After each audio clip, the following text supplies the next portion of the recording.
Okay, here we are in the finals. Oh man, what can we do with this? This is on the draw. Draw a swamp and we're pretty darn happy. Turn one Ancestral Vision's fine, but yeah, I'm going to have to mulligan this one. It's just a little too sketchy. This is the same hand without the Ancestral Vision. Ugh. Okay, well, it looks like our deck isn't going to cooperate in this first game as we have to mold a 4.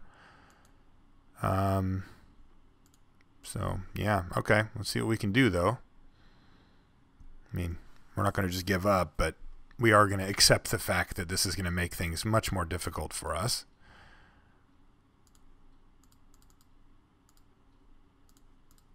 Who needs lands anyway? He can play almost anything here and just kind of get us. All right. That makes us fairly happy.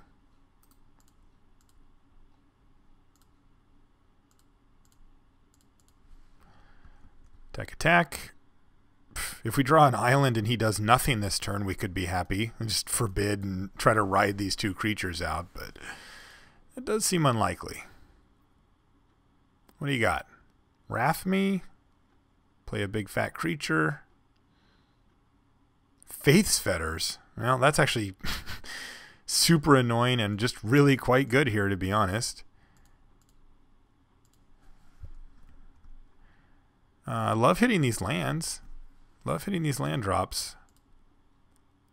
Need one more. We'll be in business. I'll probably just play Graveborn Muse if I do hit it, though.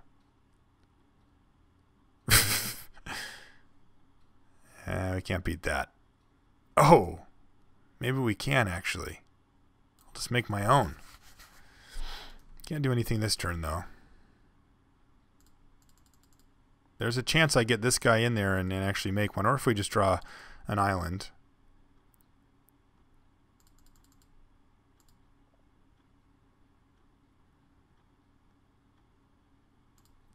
Goodness sakes. Blanket?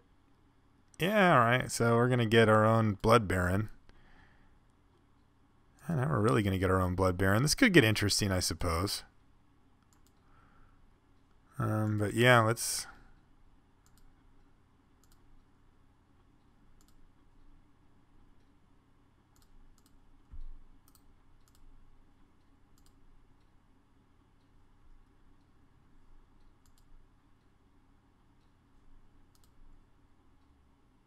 Let's do this. This certainly doesn't favor us, though. He just went Blood Baron into Obzidot. Ugh. We have some ways to interact here, though. That's the good news.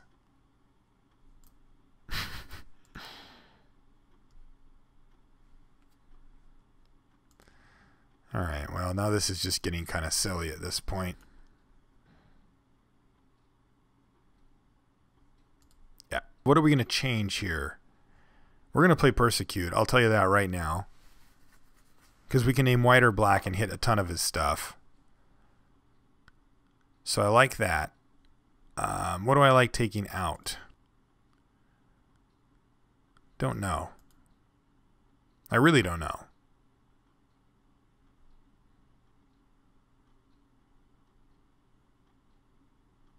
Ooh, this is going to be good.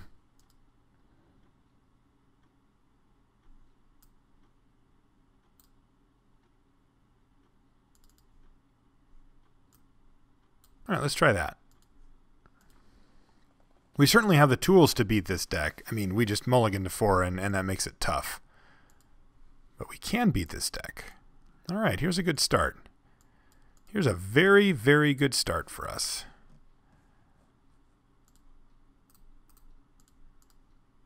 So let's start with that. And then the next turn, we'll kind of see where we want to go. Probably just going to Thoughtseize him. Oh, we can strip that. That seems fine. Probably just going to Thoughtseize him right away. It depends on if we draw lands. Like if we draw a swamp here, it changes our line because we want to get this arena down before we strip him. 4 Spike's a good draw. So let's Thoughtseize here. This is having Thoughtseize in spots like this is great because we get to see what his mana looks like. All right, so he's got white, white, white, black. He's got Damnation, Martial Coup, and Spear.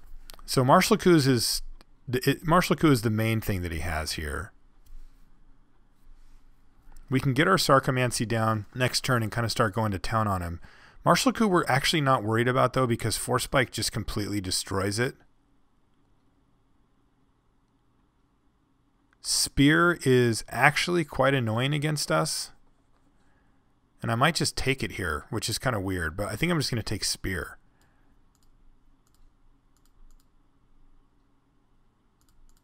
Kind of funny.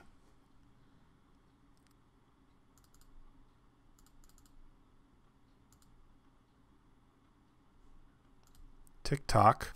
Still feel pretty good about just running Strip Mine here, though.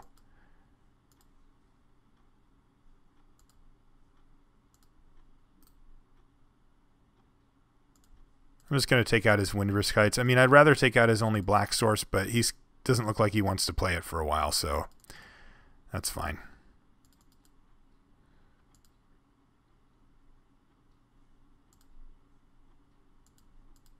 And he is going to get to resolve a 3-drop if he wants, because I am definitely going to drop the Arena here. Because now we have a board state worth protecting. We get Ancestral Visions plus Arena, and we're just going to completely refill our grip next turn. So hopefully this isn't too bad for us. Yeah, that's fine.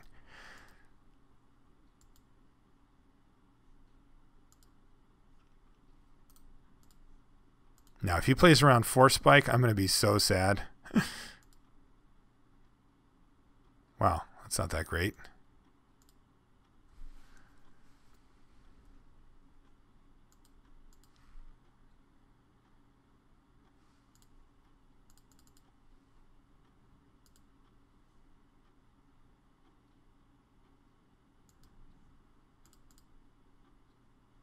Oops.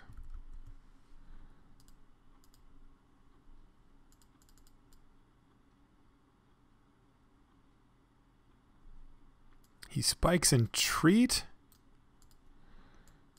Oh, man. I mean, we're going to get him here with Force Spike, but that's super annoying.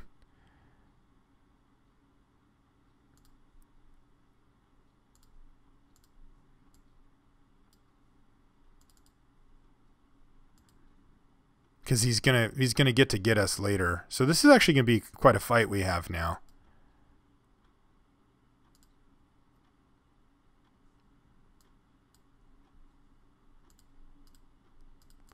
Because he's gonna Martial Coup us here for a bunch. And we're gonna have to rely on Batterskull a lot. Thankfully, Batterskull's pretty darn reliable. So if he can sweep us here with his sweeper, that's fine.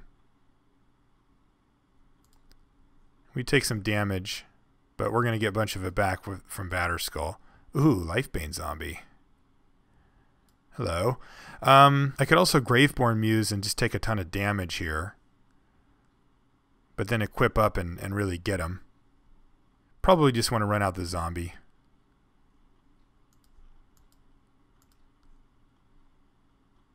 I want to make sure I take any of his finishers out of his hand. And I can't take any. So Martial Coup's going to be in there pretty soon. But I really just want to get my Batterskull equipped to something. He can stupor us, but he really needs to try to get this Basalt Monolith untapped. Inquisition hits nothing. Yay. Yay for good timing. So we get to see what his next turn looks like, though, because if he just does nothing, he's going to untap Monolith, and that's what he does. So we're probably not going to run out this Graveborn Muse if that's the case. We're just going to equip.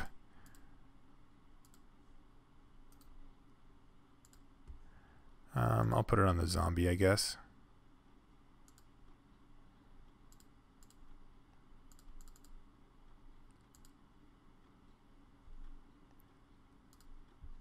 I think that's the best play. Because assuming that he hits, he goes 1, 2, 3, 4, 5, and he can Martial Coup here.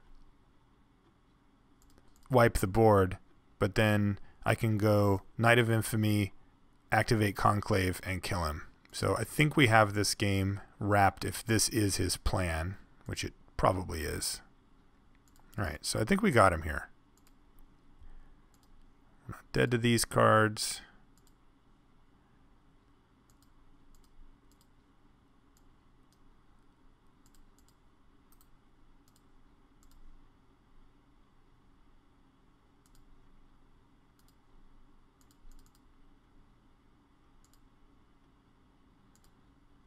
Okay, game 3.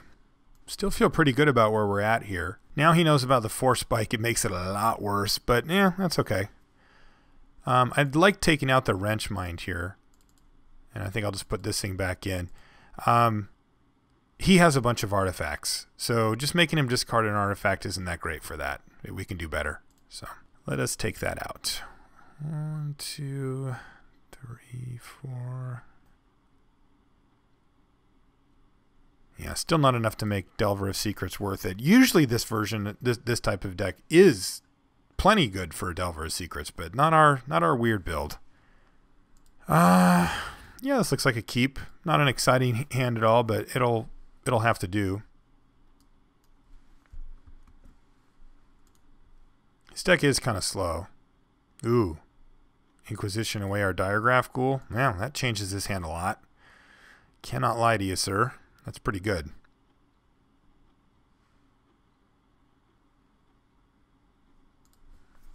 We're really hoping that that thing got in there for about 6 damage. Instead, no, not at all. I think I'm just going to keep building up my mana base here. I want to really be able to hit Lifebane Zombie on turn 3 in case that opportunity hits. It's just tough to say what to take away from him here. That didn't hit, so let's suspend and strip his planes here.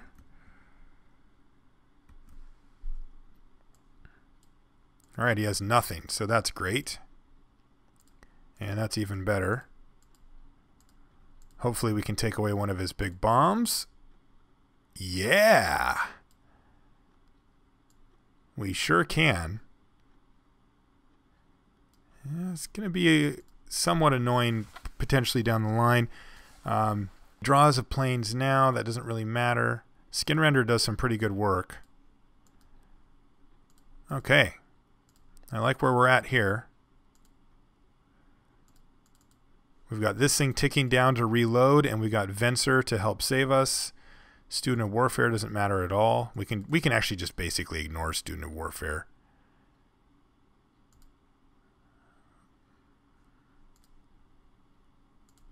Card we have a much harder time with is that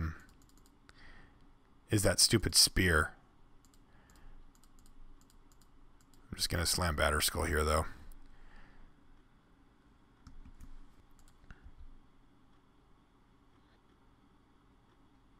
Faith's Fetters on the skull. All right. Can't say I'm too bummed about that. I can bounce Batterskull to my hand if I need to. At any point. Ooh, spicy. Can't quite play that Wurmcoil Engine, but this looks pretty good to me. I can't actually pay this, right? Wait, what did he put this on?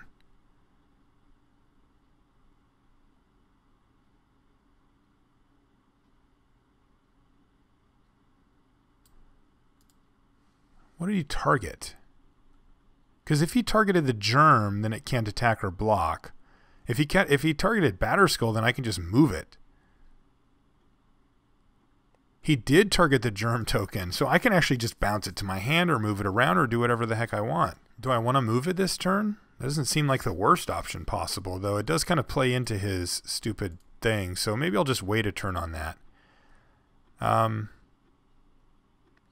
going to play Creeping Tar Pit. I want to leave Force Spike up, just in case. Maybe I just Skinrender this.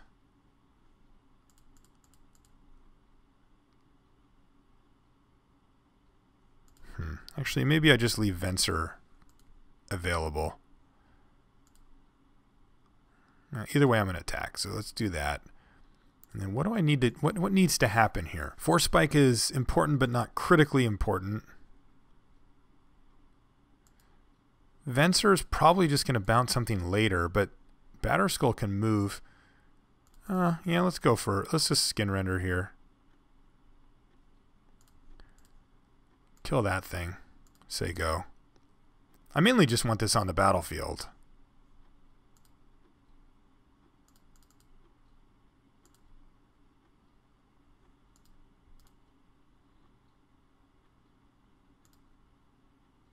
I think I'm just probably going to Wurmcoil here.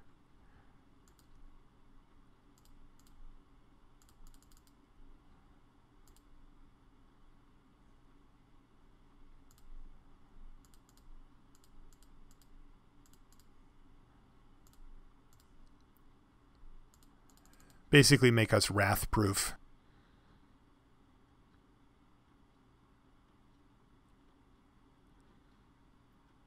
Elspeth Tyrell.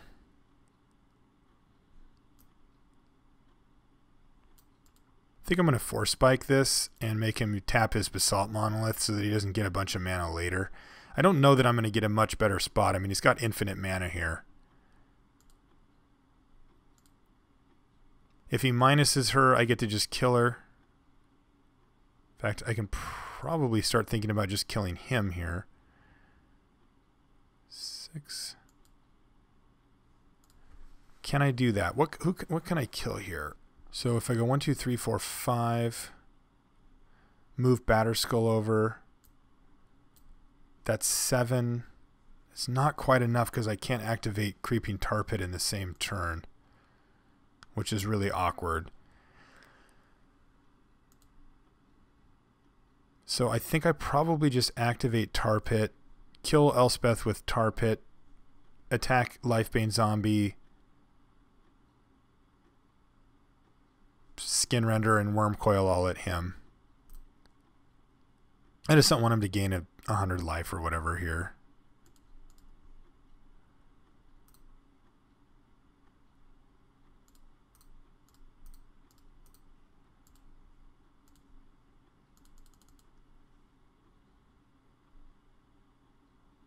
Yeah, this should do it because I can just play my island this turn, have Venser, Shaper, Savant up. If he makes some big play, I can just bounce that play back to his hand, and then I can kill him with Creeping Tar Pit and Lifebane Zombie on my turn.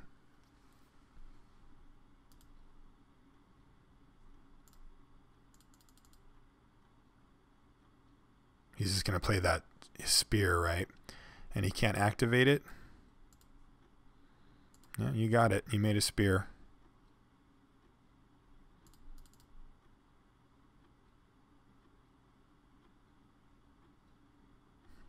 Strip Mine is not a very fun Magic card, but it's definitely one that goes well in this deck. So hopefully you guys got a view. Like I said, imagine the ideal version of my deck being the one we had plus like half the cards we had plus half the cards that our round one opponent had. That's the deck we really want. Mana Wars and sweet planeswalkers like Liliana of the Veil, stuff like that. But hopefully you got a glimpse of it enough to take a look. I mean, I usually just end up playing most of the normal strategies for cube, but this is kind of my pet deck, the one that I like to draft, and you can usually find it in most cubes. Like I said, I'm not going to claim that it's the best possible, but it's pretty good, and it's really fun if you're into the kind of tempo plays that I like. If you guys want to send me any feedback via email, lr@lrcast.com is a place to do that. If you want to follow me on Twitter, very easy to do. My name is Marshall_LR. Come say hi. You can ask quick questions or just say what's up on there. It's real easy. If you want to join the Limited Resources clan here on Magic Online, another very easy thing to do, just send me a message on here. And all you have to do, my name is Marshall_LR, is love magic and not be a jerk, and you can be in the clan. It's that simple. For all things Limited Resources, check out lrcast.com. Guys, thanks for hanging out, and we'll see you next week.